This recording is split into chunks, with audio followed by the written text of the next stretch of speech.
Alright, yo, what's going on? Welcome back to some more Dimpled Balls videos. Yeah, if you're seeing this for the first time, if you're seeing this channel for the first time, definitely consider subscribing.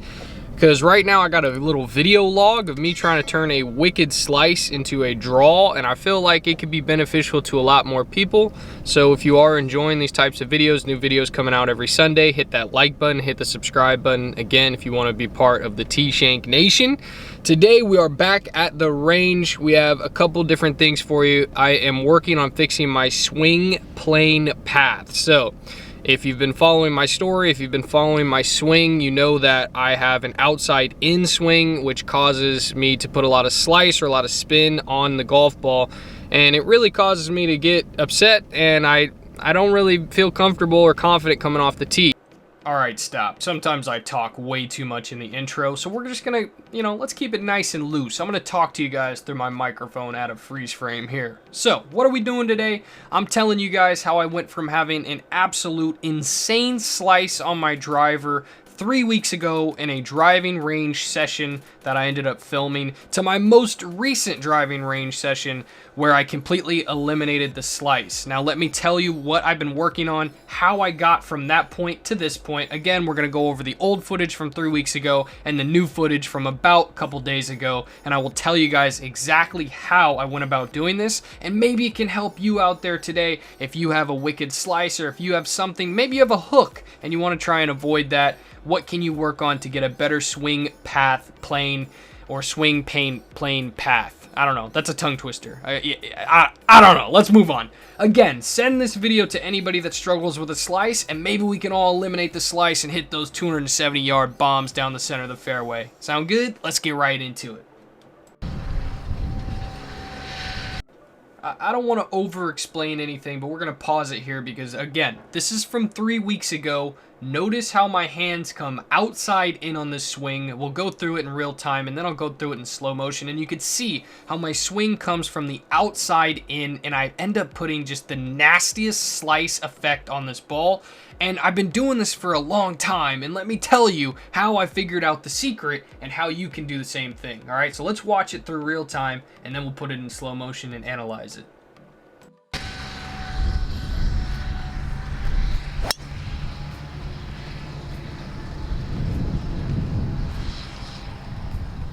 Alright, there's a lot to unpack here, so we're going to do this and stop right here on our first step of awfulness, all aboard the train of trying to fix my golf swing. The club face is too closed for my liking, or open. I'm not really sure what the terminology is there, but if we get that more parallel to the ground, like that white line, and that's something I've been working on, we can end up rotating our arms a little bit more professionally.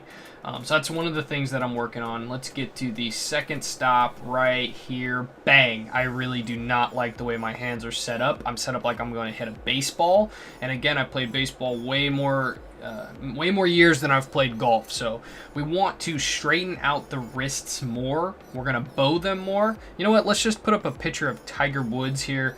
Again, you can always just refer to Tiger Woods' swing because it's so textbook. But look how his left wrist is bowed compared to mine, which is looking like I'm gripping a club about to hit somebody, or a baseball bat. Again, we want that left wrist to bow so that way everything is straight still. The club, the arm, everything's in line. And that's a lot more textbook than my swing is. I mean, even when he finishes up top, he will still have that straight line. So I just don't like the way my hands are here. I like how high they are and how far away from my head they are. But, again, twisting them so that way the club is more in line with the swing plane is something that I've been working on. So let's keep going along. We got a couple more stops to unpack all of the bad in this swing. And this is the next one. We want this swing plane to be on this line right here. And you can see that my hands and the club are above that swing plane path. I don't know. Either way, that line right there is the proper swing plane path. And you can see that my hands and my club are clearly above that. If they're below that, I'll hit a draw. If they're above that, I'm going to hit a slice. So again, my hands are above that, so we're going to go ahead and hit that slice. So as you can see through that follow through, we never really do come below that line. Again, if you can rewind it if you missed it, but we came above that line, and again, that applies the slice. And then this is the last stop. You can clearly see how I've taken the sport of golf that is already incredibly hard and made it virtually impossible. How do you hit a ball off of the bottom of the shaft?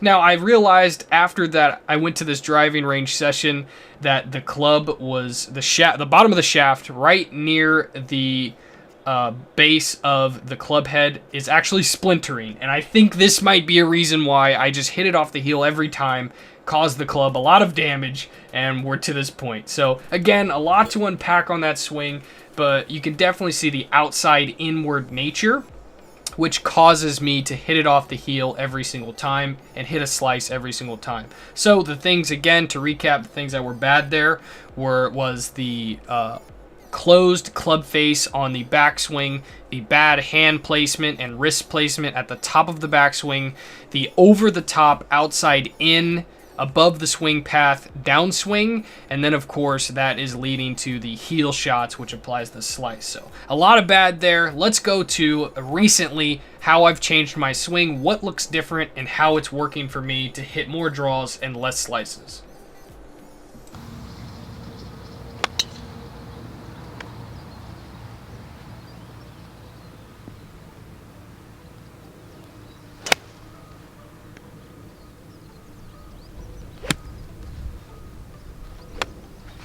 Went pretty straight.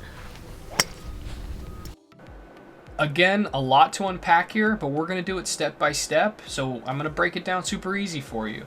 I usually hit the 7-iron about 145 or 150, you know, somewhere in that range, but I hit this 7-iron at the range about 155, 160. Again, a little bit longer than average, and I think it's because I'm getting the mechanics down a little bit more. And there's a lot to unpack here. We're going to go slow. We're going to go step by step, just like what we did with the last swing, and I'm going to tell you the changes that I've made and how I went from hitting those nasty slices to more solid contact through the ball, a lot more straight. So we're going to begin the swing very shortly, and then we'll pause it at each part that I want to point out to you. So the backswing begins.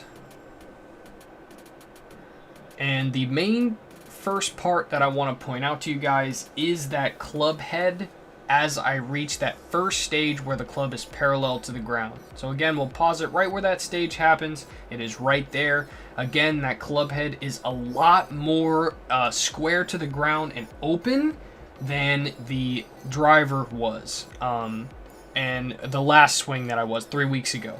And I think that's me rotating, rotating the body, the hips, the shoulders, getting everything in tune, and that's going to help me to come back to that position and remember to rotate through on my downswing. And again, this is a lot different from that last drive that I had. It was a lot more closed. I think the answer is closed. The club head was facing the ball, and now it's facing the ball less, and it's more parallel to the earth. So let's click unpause, and I will pause it at the next thing that I want to point out. Aha! Here it is right here. The hands look a lot better than they did that first time. In fact, let's go ahead and show the last swing and this swing so you can see the difference between the hands in both swings. So the then one was 3 weeks ago, the now one is now, and check it out. The hands are a lot higher. They're a lot more behind my head, which is again something that I've been working on. The swing is, the stance is similar. That front foot is way more exaggerated on the step to get me to rotate more. It looks like my shoulders have rotated a little bit more. The hips look the same. The legs even look like they've rotated a little bit more. That back leg is straight in that now swing. I could probably fix that. But again, the hands, that is what I really want to point out here, look a lot better than they did. So let's go back to it. I'm going to ease you back into this thing naturally. We're going to start the backswing. And again, there's not everything that I love. I'm not in love with this swing that I had, but it's showing that I'm getting better and better and getting, the proper mechanics down. But let's pause it right here because this is a part that I don't particularly love. That front foot is almost completely off the ground, but you can see that my weight is not on the front foot, what I guess is a big takeaway here. But I don't love this part. I don't love that the club is now actually not parallel to the ground, but it's actually below my head. It's starting to dip. This is not something that I particularly want in my backswing. So something that I'll work on, I'll fix. I will get the club more in control on this part of my swing.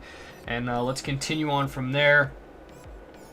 Again, third part where I want to pause and point out the path, the swing path plane. Now, I am standing way too close to this ball, and I'm realizing this now as I'm editing this video, that I am standing incredibly close to this ball. I could put it another 3-4 inches away from me. I mean, look at my head. It is almost over top of the ball, but look at the club and the hands. They are almost on swing plane. You know, they are, again, we're going to have to dip this club to even hit it underneath that line, but it's almost parallel to that line, so I'm happier with this swing than I was with the other one. As we come through, as you can see, I'm not hitting this thing off the heel. I'm actually squaring it up a little bit more, which is perfect. Again, if I put this thing out another inch or two, I feel like I can get way even more solid contact and maybe start hitting my 7-iron 165, 170 yards with the power that I'm putting into it.